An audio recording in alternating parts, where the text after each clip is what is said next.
on est passé à un degré très élevé dans la barbarie, en nature et en ampleur.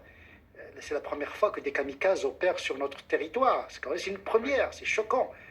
Là, sur les kamikazes, Gilles Kepel. Oui, alors effectivement, on a changé de niveau, si vous voulez. Alors, il y a tout le débat en ce moment, est-ce que c'est une guerre ou non, hein, Manuel Valls fait que c'est la guerre, d'autres ne sont pas d'accord. Oui.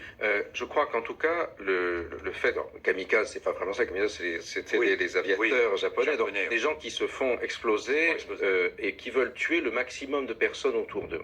Ça, c'est le sentiment que est importé sur le territoire français une situation de guerre que nous avions l'habitude de voir ailleurs, c'est-à-dire au Liban, en Israël, en Palestine, en Irak. Donc, il y a cette situation à laquelle nous ne faisions pas très attention quand à Bagdad, les attentats, par exemple, se succédaient.